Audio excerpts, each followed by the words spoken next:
ఒక తల్లి ఎంతో కష్టపడి ఒక బిడ్డను 9 నెలలు మోసి ఎన్నో నొప్పులు ఎంతో పెయిన్ తీసుకుంటూ ఒక బేబీకి బర్త్ అనేది ఇస్తుంది.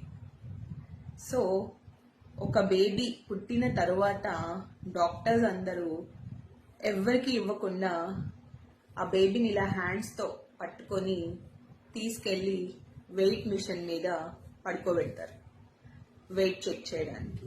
ఎందుకు అంటే ఆ బేబీ ఎంత వెయిట్ ఉంది.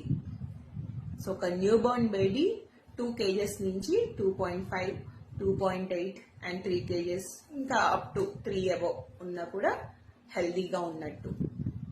ఒకవేళ అలా లేకపోతే ఆ బేబీకి ఇంటర్నల్ గా ఆర్గాన్స్ పరంగా ఏదన్నా ప్రాబ్లం ఉన్నట్టు వాళ్ళు డిస్క్రైబ్ చేస్తారనమాట.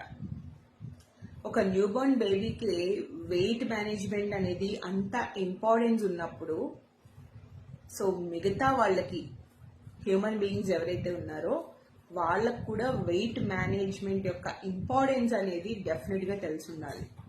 ఒక మనిషి తన హైట్ కి తగ్గ వెయిట్ ఉన్నాడో లేదో ప్రతి ఒక్క ఏజ్ లోనూ చూసుకోవడం చాలా ఇంపార్టెంట్. సో దాన్ని అస్సలు నెగ్లెక్ట్ చేయొద్దు. వెయిట్ మేనేజ్మెంట్ యొక్క ఇంపార్టెన్స్ తెలుసుకోండి. సపోజ్ మీరు 156 సెంటీమీటర్స్ హైట్ ఉంటే మీ ఐడియల్ వెయిట్ 56 kgs నుంచి 60 kgs మధ్యలో వరకు మీరు ఉండొచ్చు.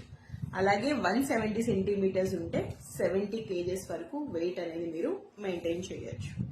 ఎక్స్ట్రా ఒక 5 kgs, ఇంకొక 5 kgs, ఇంకొక 10 kgs ఉంటే మాత్రం మీరు ఓవర్ వెయిట్ లో ఉన్నట్టు. సో మీ హైట్ కి తగ్గ వెయిట్ మీరు ఉన్నారో లేదో ఒక్కసారి చెక్ చేసుకోండి. ఓకే, డెఫినెట్ గా మీరు కూడా వెయిట్ లాస్ అవ్వాలి అనుకుంటే ఇక్కడ కనిపిస్తున్న నెంబర్ కి కాంటాక్ట్ చేయండి. Okay, thank you.